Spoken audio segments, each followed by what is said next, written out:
ഞാൻ കോട്ടയത്തേക്ക് പോകുന്നു. കോട്ടയത്ത് ജി ശ്രീജിത്ത് നമ്മോടൊപ്പം ചേരുന്നുണ്ട്. ശ്രീജിത്ത്, ഇന്നലെ തന്നെ ഈ മണിമലയാറൊക്കെ കരകവിഞ്ഞൊഴുകുന്ന സാഹചര്യം ഉണ്ടായിരുന്നു കോട്ടയത്ത് ഇപ്പോൾ എങ്ങനെയാണ്? മഴ പെയ്യുന്നുണ്ടോ?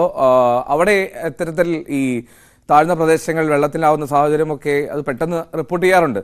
ആ ഒരു സാഹചര്യം ഉണ്ടോ നിലവിൽ?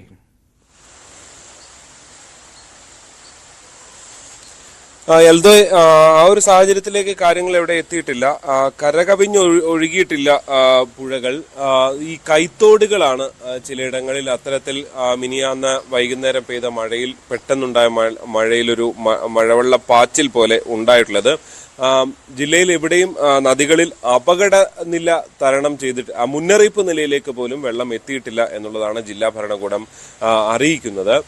അതേസമയം തന്നെ രാത്രി ഇന്നലെ വൈകുന്നേരം ഏതാണ്ട് 4 മണി മുതൽ തന്നെ ഇടയ്ക്കിടെ ശക്തമായ മഴ പെയ്യുന്നുണ്ട്. അത് മീനച്ചിൽ താലൂക്കിലും ഒപ്പം തന്നെ കാഞ്ഞിരപ്പള്ളി താലൂക്കിലുമാണ് അത്രയും ശക്തമായ മഴ പെയ്യുന്നത്.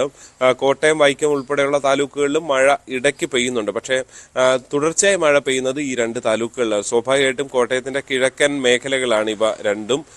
ഇടുക്കിയോട് അതിർത്തി പങ്കിടുന്ന പ്രദേശങ്ങളാണ് ഇവ രണ്ടും. അവിടെ രണ്ടിടത്തും മഴയുള്ളത് ഒരു ആശങ്ക തന്നെയാണ്. പ്രത്യേകിച്ച് ഉരുൾപൊട്ടൽ സാധ്യതാ മേഖലകളൊക്കെ ഇവിടെയുണ്ട്. പക്ഷേ നമ്മൾ ഇപ്പോഴത്തെ ഒരു കാര്യത്തിൽ അങ്ങനെ ഉരുൾപൊട്ടാനുള്ള സാധ്യതയില്ല. കാരണം ഇത്ര നാളും വരണ്ട് കിടന്ന ഒരു സ്ഥലത്ത് പെട്ടെന്ന് 2 മഴ പെയ്താൽ ഉടൻ ഭൂമിയിൽ വെള്ളം ഈ കെട്ടി നിൽക്കില്ല എന്നുള്ളത് കൊണ്ട് തന്നെ അങ്ങനെ ഉരുൾപൊട്ടലിനുള്ള സാധ്യത പെട്ടെന്നില്ല എന്ന് പറയേണ്ടി വരും. പക്ഷെ ശക്തമായ മഴ തുടർന്നാൽ അത് ഈ മേഖലകളിൽ മലവെള്ളപ്പാച്ചിലടക്കം ഉണ്ടാകാനുള്ള സാധ്യത ഉണ്ട്. എന്തായാലും ഈ ഖനന പ്രവർത്തനങ്ങൾ നിർത്തിവെച്ചിട്ടുണ്ട്. ജില്ലയിൽ ആകെ ചിറക്കടവ് ഈ മണ്ണിടിച്ചിൽ ഭീതിയുള്ള ഒരു കുടുംബത്തെ മാത്രമാണ് ചിറക്കടവിൽ മാറ്റി പാർപ്പിച്ചിട്ടുള്ളത്. മറ്റെവിടെയും ദുരിതാശ്വാസ ക്യാമ്പുകളൊന്നും തന്നെ തുടങ്ങിയോ മറ്റോ ചെയ്തിട്ടില്ല. എന്തായാലും രാത്രി ഈ 2 താലൂക്കുകളിലും ശക്തമായ മഴ തുടർന്നിട്ടുണ്ട്. പക്ഷെ അതിനപ്പുറത്തേക്ക് എവിടെയും അപകടങ്ങളോ മറ്റ് പ്രശ്നങ്ങളോ ഒന്നും ഇതുവരെ റിപ്പോർട്ട് ചെയ്തിട്ടില്ല. ഓക്കെ, കോട്ടയത്ത് അപ്പോൾ അത്രമാത്രം ഗുരുതര സാഹചര്യമില്ല. കോട്ടയത്ത് മഴയുണ്ട്, പക്ഷേ എന്നാലും അത് മീനച്ചിൽ താലൂക്ക് കേന്ദ്രീകരിച്ച് കൂടുതൽ മഴ പെയ്യുന്നു എന്നാണ് ശ്രീത്ത് പറയുന്നത്.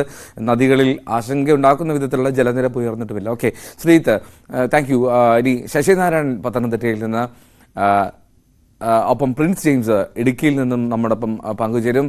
ഞാൻ അത് സൂചിപ്പിച്ചതുപോലെ ഈ കൊച്ചിയിലും നമ്മൾ ഒരു പ്രശ്നം നേരിടുന്നുണ്ട്. കൊച്ചിയിലും ഒരുപാട് വെള്ളക്കെട്ട് പലയിടങ്ങളിലും സ്വാഭാവികമാണ്. ഇപ്പോൾ രാവിലെ ഇത് കുഴിവിള അരശുമൂട് റൂട്ടിലെ വെള്ളക്കെട്ടാണ്. അവിടുത്തെ ജനകീയ സമരസമിതിയൊക്കെ വലിയ തോതിൽ പ്രതിഷേധം സംഘടിപ്പിച്ചിരുന്നു. അവ നമുക്ക് അയച്ചു തരുന്ന ദൃശ്യങ്ങളാണ്. അതിൽ വീടിനുള്ളിലേക്ക് പോലും വെള്ളം കയറുന്ന സാഹചര്യം. അതായത് ഈ കുഴിവിള അരശുമൂട് റോഡ് എന്ന് പറഞ്ഞാൽ ഈ തിരുവനന്തപുരം നഗരത്തിൻ്റെ ഏറ്റവും പ്രധാനപ്പെട്ട ഭാഗമായിട്ടുള്ള കഴക്കൂട്ടത്ത് ഈ ബൈപ്പാസിനോട് ഹൈവേയോട് ചേർന്നുള്ള ഈ ബൈപ്പാസിനോട് ചേർന്നുള്ള കുറുകെ പോകുന്ന പഴയ മെയിൻ റൂട്ടായിരുന്നു. അവിടെ ബസ് ഓടിക്കൊണ്ടിരുന്ന റൂട്ടാണ്. ആ റൂട്ടിലെ ഒരു വീടിൻ്റെ സാഹചര്യമാണ്. ഈ വീട്ടിൽ ഇത്രയും വെള്ളം കയറാനുള്ള സാഹചര്യം എന്താണ്? അത് മറ്റൊന്നും കൊണ്ടല്ല, ഈ പൊതു പ്രശ്നങ്ങൾ പരിഹരിക്കപ്പെടുന്നില്ല. ഈ റോഡ് വെട്ടിപ്പൊളിച്ചിട്ടിരിക്കുന്നു, ഈ ഡ്രെയിനേജ് സംവിധാനത്തിനും അല്ലെങ്കിൽ മറ്റ് വാട്ടർ അതോറിറ്റിയുടെ പ്രശ്നങ്ങൾക്കുമായി. അപ്പോൾ അതേ തുടർന്ന് വെള്ളം ഒഴുകി പോകാതെ വീടിനുള്ളിലേക്ക് കയറുന്ന സാഹചര്യമാണ്. എത്ര കഷ്ടമാണെന്ന് നോക്കുക, ആ വീടിനുള്ളിലേക്കൊക്കെ വെള്ളം ഇരച്ചു കയറുന്ന സാഹചര്യം. അപ്പോൾ ആ വീട്ടിലൊക്കെ ജീവിക്കുന്ന ആൾക്കാർ അത്രമാത്രം ദുരിതം ഈ ചെറിയ മഴയിൽ അനുഭവിക്കുകയാണെങ്കിൽ ഇനി വരും ദിവസങ്ങൾ എന്തായിരിക്കും സ്ഥിതി എന്നുള്ളതാണ് ആലോചിക്കേണ്ടത്. മഴ തുടങ്ങുന്നേ ഉള്ളൂ, മഴക്കാലം ആരംഭിക്കുന്നതേ ഉള്ളൂ. അപ്പോൾ ഇതാണ് ആ വീട്ടിലൊക്കെ സാഹചര്യമെങ്കിൽ എങ്ങനെ അവർക്ക് മുന്നോട്ട് ജീവിക്കാൻ കഴിയുമെന്നുള്ളത് വളരെ ആശങ്കയുള്ള കാര്യമാണ്. തിരുവനന്തപുരം നഗരത്തോട് ചേർന്ന് കിടക്കുന്ന ഭാഗത്തെ ദൃശ്യങ്ങളാണ് ഈ കാണുന്നത്.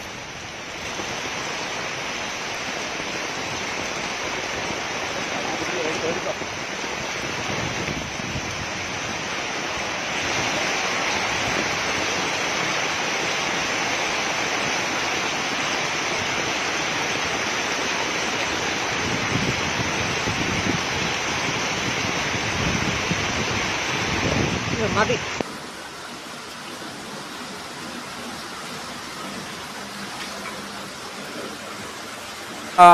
ഒന്ന് പത്തനംതിട്ടയിലേക്ക് പോവുകയാണ്.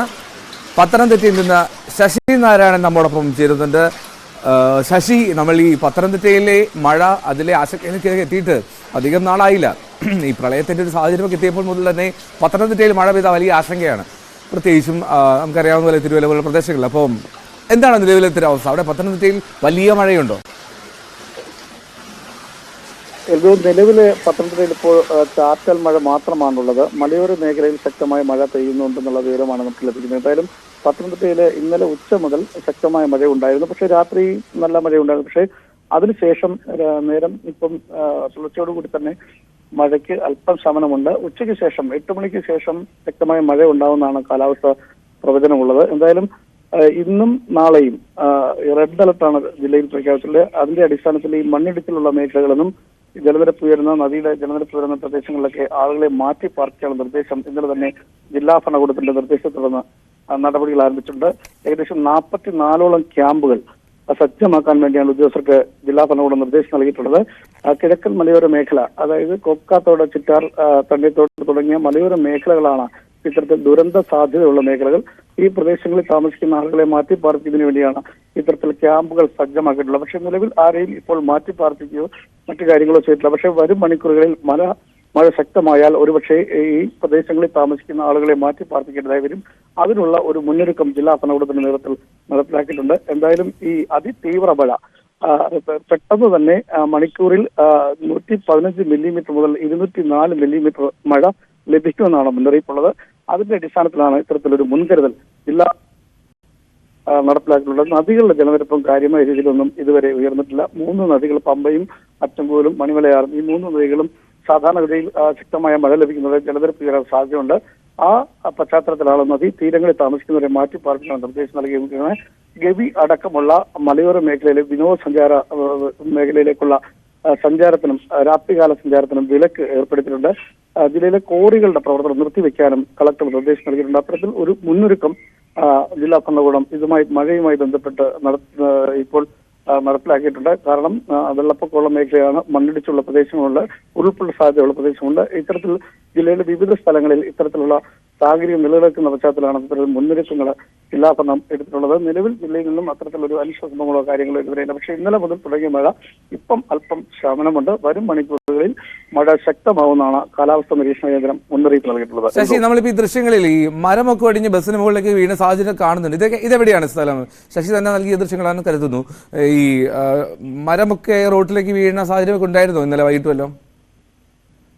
ഇന്നലെയാണ് റാന്നി മാടമണ്ണിൽ തീർത്ഥാടകർ സഞ്ചരിക്കുന്ന വാഹനത്തിന് മുകളിലേക്ക് മരം ഒടിഞ്ഞ് കടപുഴകി വീണ ശക്തമായ കാറ്റിൽ മരം ഒടിഞ്ഞ് വാഹനത്തിന് മുകളിൽ വീഴുന്ന ഒരു സാഹചര്യം ഉണ്ടായിരുന്നു. എന്തായാലും യാത്രക്കാർക്ക് അപകടങ്ങളോ കാര്യങ്ങളോ ഒന്നും തന്നെ ഉണ്ടായില്ല.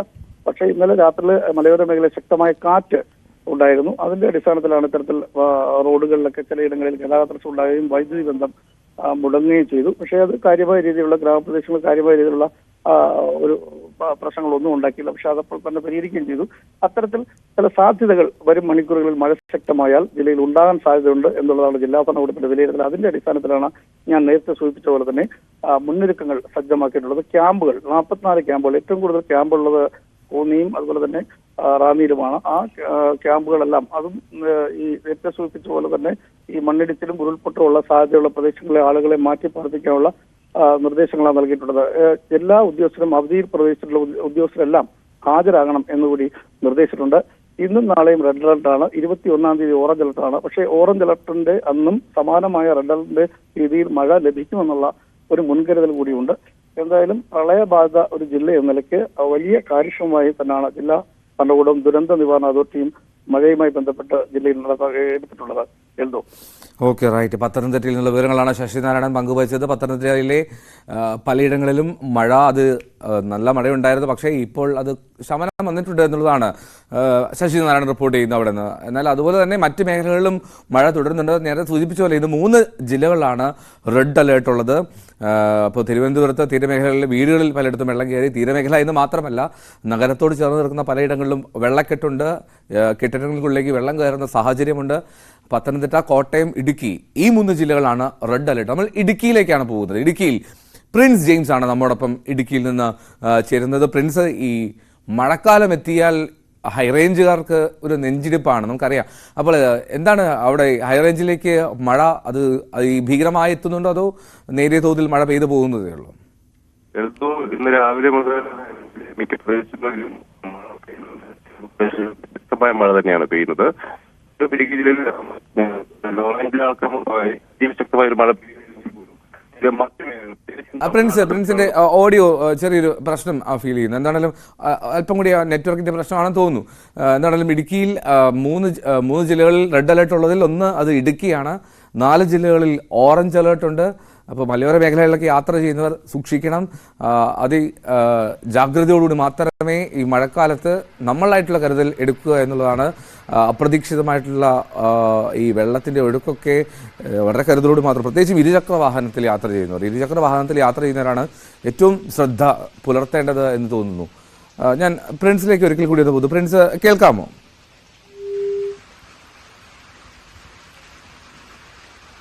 ഓക്കെ, പ്രിൻസിൻ്റെ നെറ്റ്വർക്ക് അവിടെ ഇടുക്കിയിലാണ്, അവിടുത്തെ മലയോര മേഖലയിലാണ് പ്രിൻസ് ഉള്ളത്. അപ്പോൾ അതിൻ്റെ ഒരു പ്രശ്നമാണെന്ന് തോന്നുന്നു. എന്താണെങ്കിലും നമ്മൾ മറ്റ് സ്ഥലത്തെ കാഴ്ചകളിലേക്ക് കൂടി പോവുകയാണ്. നമ്മൾ ഡാൻ കുര്യൻ ഈ മഴയുടെ വിശദാംശങ്ങൾ പങ്കുവയ്ക്കും. തിരുവനന്തപുരത്ത് നിന്ന് ഡാൻ്റെ റിപ്പോർട്ടിൽ.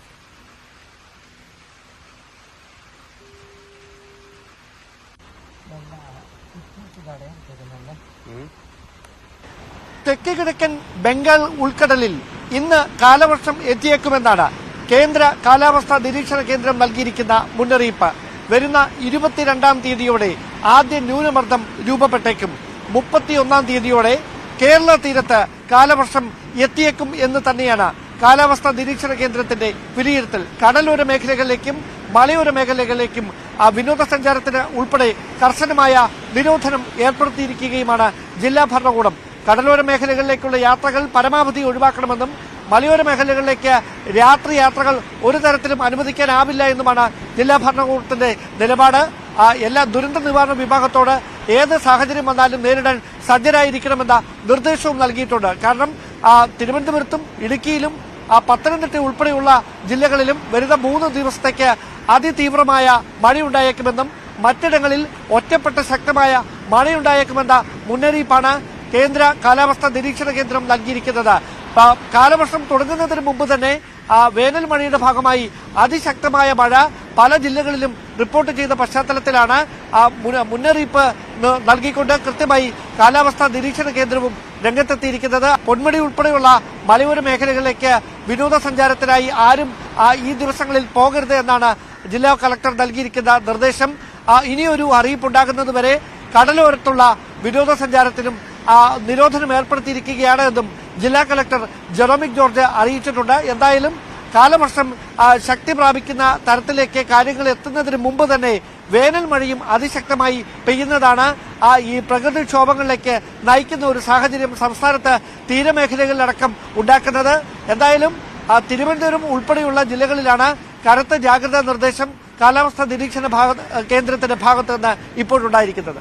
ഡാൻ കുര്യനാണ് വിവരങ്ങൾ പങ്കുവച്ചത്. തിരുവനന്തപുരത്ത് നിന്ന് അദിത് VP ഗുഡ് മോർണിംഗ് പറയുന്നു. ഗുഡ് മോർണിംഗ് അദിത്, മഴയുണ്ടോ അവിടെ? എന്താ അവസ്ഥ? ജോർജ് ബിജും ഗുഡ് മോർണിംഗ്. എല്ലാവർക്കും നല്ലൊരു പ്രഭാതം നേരുന്നു. മഴയുടെ സാഹചര്യമാണ്. അപ്പോൾ നമുക്ക് മഴക്കാഴ്ചകൾ തുടരുന്നുണ്ട്. നമുക്ക് ഇടുക്കിയിലേക്കാണ് പോകേണ്ടത്. പ്രിൻസ് ആദ്യം ചേർന്നിരുന്നു, പക്ഷേ ടെലിഫോൺ ലൈനിൽ ചെറിയ പ്രശ്നമുണ്ടായിരുന്നു. പ്രിൻസ് ഇപ്പോൾ കേൾക്കാമെന്ന് കരുതുന്നു. എന്താണ് ഇടുക്കിയിലെ സാഹചര്യം? എൽദോ, തീർച്ചയായും ഹൈറേഞ്ചിലെ വിവിധ പ്രദേശങ്ങളിൽ ശക്തമായ മഴ പെയ്യുന്ന ഒരു സാഹചര്യമുണ്ട്. പ്രത്യേകിച്ചും തമിഴ്നാട് അതിർത്തിയോട് ചേർന്നുള്ള പ്രദേശങ്ങളിലൊക്കെ മഴ ഇത് രാവിലെ തന്നെ പെയ്യുന്നുണ്ട്. കഴിഞ്ഞ ദിവസങ്ങളിലും ഉച്ചയ്ക്ക് ശേഷം മിക്ക പ്രദേശങ്ങളിലും മഴ പെയ്യുന്ന ഒരു സാഹചര്യം ഉണ്ടായിരുന്നു. അതുകൊണ്ട് തന്നെ 2 ദിവസത്തേക്ക് റെഡ് അലർട്ട് നിലനിൽക്കുന്ന ഒരു സാഹചര്യം. കനത്ത മഴ ഈ മേഖലയിൽ പെയ്യുമെന്നാണ് കാലാവസ്ഥാ വകുപ്പിന്റെ മുന്നറിയിപ്പ്. അതുകൊണ്ട് തന്നെ സുരക്ഷാ മുൻകരുതലുകളും സ്വീകരിച്ചിട്ടുണ്ട്. ജില്ലാ ഭരണകൂടത്തിന്റെ നേതൃത്വത്തിൽ ജില്ലയിലെ എല്ലാ താലൂക്കുകൾ കേന്ദ്രീകരിച്ചും കൺട്രോൾ റൂമുകൾ തുറന്നിട്ടുണ്ട്. ഒപ്പം രാത്രികാല യാത്രകളിലൊക്കെ സുരക്ഷ പാലിക്കണമെന്നുള്ളൊരു നിർദ്ദേശം നൽകിയിരിക്കുന്നു. ഒപ്പം വിനോദസഞ്ചാരികൾക്കും നിർദ്ദേശങ്ങൾ നൽകിയിരിക്കുന്നു. നീരൊഴുക്ക് പ്രധാന ജലാശയങ്ങളിലേക്ക് അടക്കം പുഴകളിലേക്കും ഒക്കെ നീരൊഴുക്ക് അതിശക്തമായി വർദ്ധിച്ചൊരു സാഹചര്യം കൂടിയുണ്ട്. അതുകൊണ്ട് ജലാശയങ്ങളിലേക്കും പുഴകളിലേക്കും വെള്ളച്ചാട്ടങ്ങളിലേക്കും ഒക്കെ ഇറങ്ങരുതെന്ന നിർദ്ദേശങ്ങൾ ടൂറിസ്റ്റുകൾക്കും നാട്ടുകാർക്കും ഒക്കെ നൽകിയിട്ടുണ്ട്. ഒപ്പം ജീപ്പ് സഫാരി അടക്കമുള്ള വിനോദോപാധികൾക്കും വിലക്ക് ഏർപ്പെടുത്തിയിട്ടുണ്ട്. പ്രത്യേകിച്ചും കൊളുക്കുമലയിലേക്കുള്ള ട്രക്കിംഗ് ഒക്കെ DTPC 2 ദിവസത്തേക്ക് നിരോധിച്ചിട്ടുണ്ട്. അതുപോലെ തന്നെ മണ്ണൊലിപ്പിന് സാധ്യതയുള്ളതിനാൽ 2 ദിവസത്തേക്ക് മണ്ണെടുപ്പും മറ്റ് ഖനന പ്രവർത്തനങ്ങൾക്കും നിരോധനം ഏർപ്പെടുത്തിയിട്ടുണ്ട്. ശക്തമായൊരു ജാഗ്രതാ നിർദ്ദേശങ്ങൾ മേഖലയിൽ നൽകിയിരിക്കുന്നു.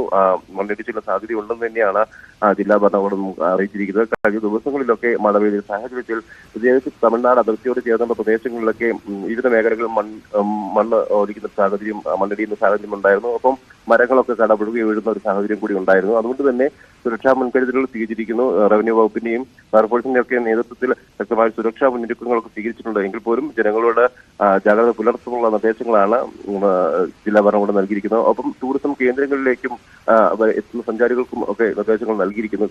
ഏതായാലും അവധി ദിവസങ്ങൾ അവസാനിക്കാറായതിനാൽ ജില്ലയിലേക്ക് കഴിഞ്ഞ ദിവസങ്ങളിലൊക്കെ വളരെയധികം സഞ്ചാരികൾ എത്തുന്ന ഒരു സാഹചര്യമുണ്ട്. അതുകൊണ്ട് തന്നെ ഈ ദിവസങ്ങളിൽ മൂന്നാർ അടക്കമുള്ള മേഖലയിൽ കൂടുതൽ സഞ്ചാരികൾ എത്തുമെന്നാണ് കരുതുന്നത്. അതുകൊണ്ട് തന്നെ ടൂറിസം ആക്ടിവിറ്റികളിലൊക്കെ ഏർപ്പെടുത്തുന്നവർക്കും ആ മേഖലയിൽ ജോലി ചെയ്യുന്നവരോടുമൊക്കെ സുരക്ഷ പാലിക്കണമെന്നും വിനോദസഞ്ചാരികളുടെ അടക്കം സുരക്ഷ ഉറപ്പുവരുത്തണമെന്നും രാത്രികാല യാത്രകൾ ഒഴിവാക്കണമെന്നും ഒക്കെയുള്ള നിർദ്ദേശങ്ങൾ നൽകിയിട്ടുണ്ട്. എൽദോ.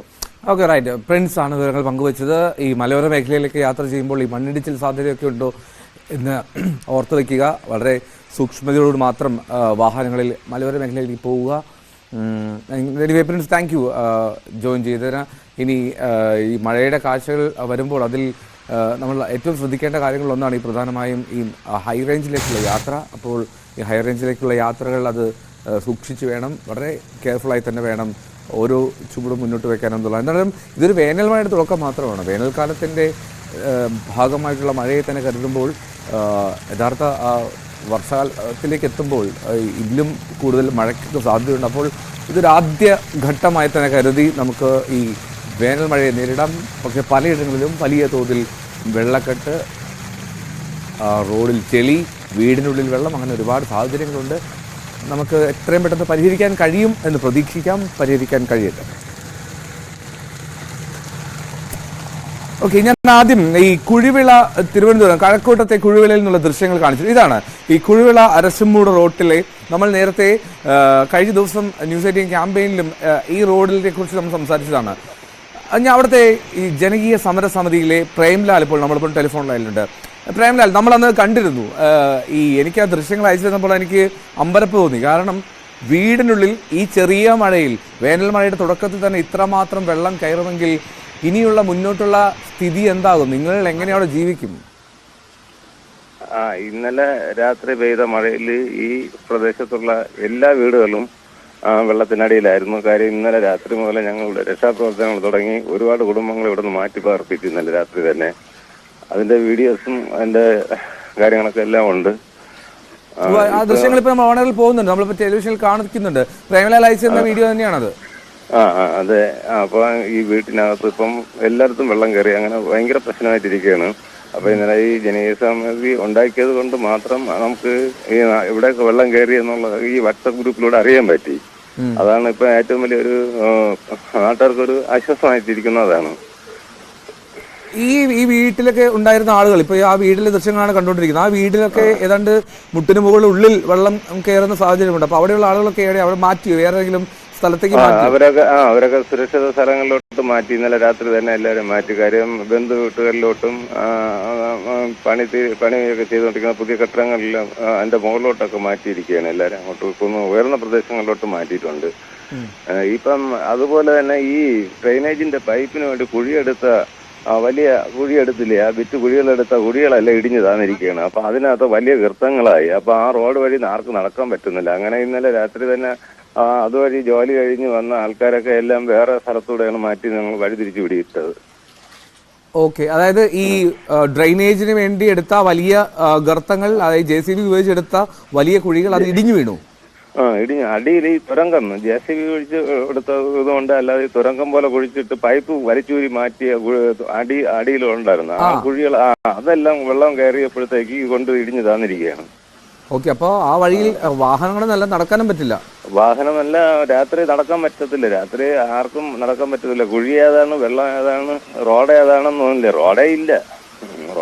റോഡേ ഇല്ല. പിന്നെ ഇതിന് വേണ്ടി ഞങ്ങൾ കളക്ടറേറ്റിലും പല സ്ഥലങ്ങളിലും ഞങ്ങൾ പരാതികൾ കൊടുത്തിട്ടുണ്ടായിരുന്നു. വെള്ളക്കെട്ടിനും മഴയ്ക്ക് മുമ്പ് തന്നെ ഈ റോഡ് വൃത്തിയാക്കി ഇതിന് ഓട കെട്ടി ഈ വെള്ളം പോകാനുള്ള ചാലുകളെല്ലാം ഉണ്ടാക്കി അത് വൃത്തിയാക്കണമെന്ന് ഞങ്ങൾ പരാതിയിൽ കൊടുത്തതാണ്. പക്ഷെ ഇതൊന്നും ചെയ്തിട്ടില്ലായിരുന്നു.